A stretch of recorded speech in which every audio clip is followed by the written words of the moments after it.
Good day, class. My name is Mr. Fishman. And today we're going to talk to you about fishless cycling and the importance of getting these first steps right. So, what is a fishless cycle? So, a fishless cycle is the process of building up a colony of beneficial bacteria in order to convert toxic waste produced by fish into non-toxic waste that we can then remove and keep manageable ourselves. It can get quite in-depth and involved if you go into the science and the chemistry of everything, but today we're just going to talk to you about the need-to-know stuff so everyone can start and get a healthy ecosystem from the very, very beginning. So, the need-to-know stuff. So we've got our aquarium,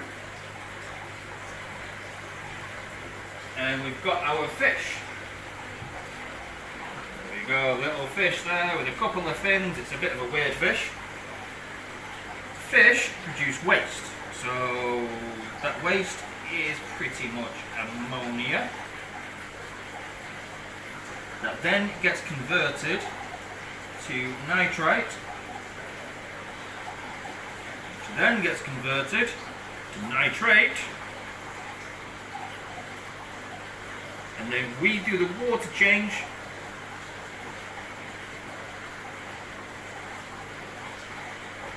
to keep it at a manageable level, and the process continues, and that process is all done inside your filters.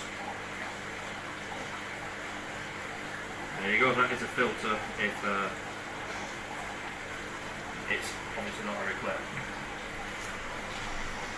So, in the wild, that process is done naturally, whether it be through microorganisms, whether it be through bacteria within soils and substrates, whether it be reef rocks and things like that. So there are processes in the wild that exist to break it down. Obviously we can't have all that in a tank, so we need to do this ourselves, and that's what we're going to go through today. So, how is ammonia dealt with in the first instance?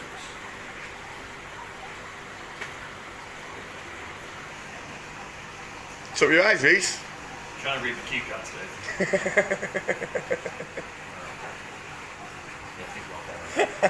So, ammonia doesn't exist at first because in doing a fishless cycle, that doesn't exist there. So we need to create something to produce that. So the fishless cycle, as we said, will develop the colony. And the colony of bacteria that lives inside the filter to do this process for you.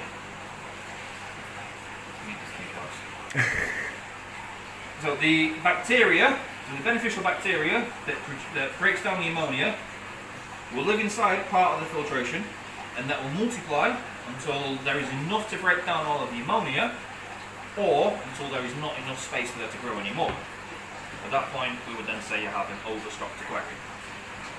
So the beneficial bacteria that breaks it down is called nitrosomonas bacteria, and that will convert the ammonia to the nitrate. Bogwood, what are you doing? What are you doing passing notes to Cyberland? I should have broke you two up at the start. You're both getting detention at the end of the day. You need to charm box. So, nitrate. Nitrate is also toxic. So, nitrate will bind with the molecules in the blood that oxygen would normally bind to. So it will limit the amount of oxygen that will get into the organs, and then obviously oxygen deprivation within the fish will start seeing ground streaks in the fins and things like that. So the bacteria that breaks it down is called nitrospirobacteria. It will take much longer to build this one up. Now it's not going to build it straight away. It usually takes longer than the ammonia, so that's why we say the process is usually 4 to 6 weeks, because of the nitrifying bacteria. It does take a very, very long time to do it. But once it is there, it does work very, very fast. It breaks down the nitrate pretty quickly, and then it'll break it down into the nitrate. Now, this bacteria here for the nitrate will again live quite happily and peacefully along with the bacteria that is used to break down the ammonia. Now, once you get to the nitrate, that is the kind of stuff that we break down, we remove ourselves. Hence with the whole water change thing that we do, is to keep the nitrate at a nice, easy and manageable level. Now there is nothing conventional out on the market that will break down nitrate. Now, there are certain things out there that claim to break it down, and the science is there for them to do it. Things like hydrofilters or certain resins to get. The thing with denaturifying bacteria for nitrate is that it does require very, very specific conditions. The water does need to go over it much, much slower in order for it all to break down.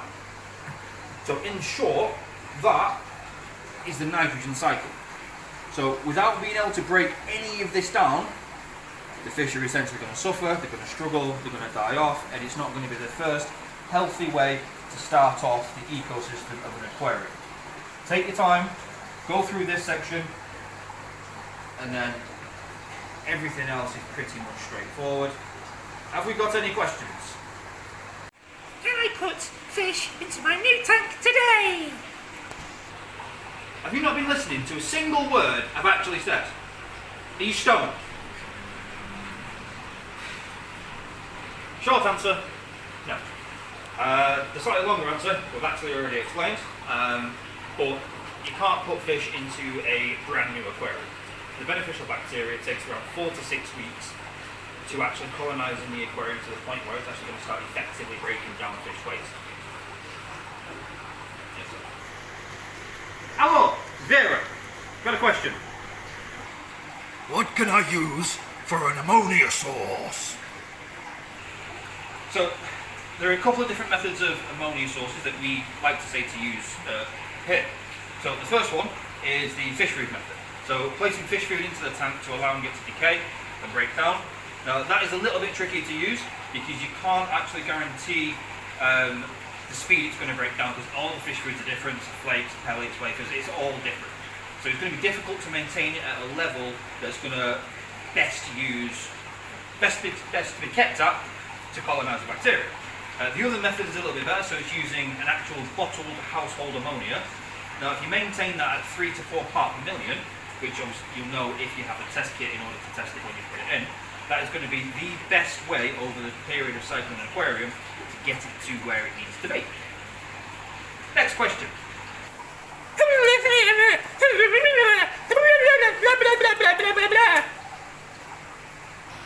So what I think yellow worm snake thing actually said was, how do I know my aquarium is ready for fish? Now, the only way to properly test it is by using one of these. So this is an aquarium lab kit. This is the liquid test version.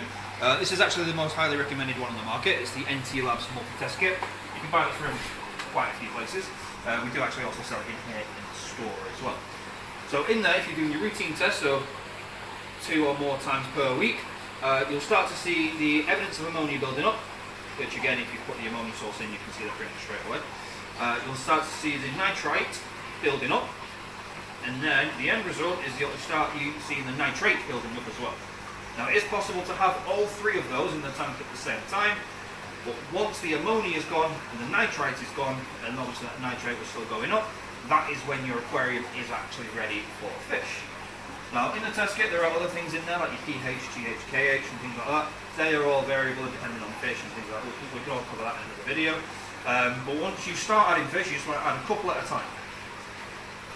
If you put too many in and just want to go all guns blazing straight in, you're going to mess up the whole cycle again. You're going to create too much ammonia in there for the bacteria that's built up in there to break down. So do it step by step, little by little, and you'll be good to go. Take your time. Patience is a fish keeper's best friend. I think that pretty much concludes today's lesson. So, just to repeat, I have been Mr. Fishman. I have been that, I still am that. We've been discussing the aquarium cycle, and you all should now know a nice, easy, concise way of building a safe aquarium. You've been watching a very low budget presentation of Fishman Plastics, presented by Reese Fishman and directed by Dave.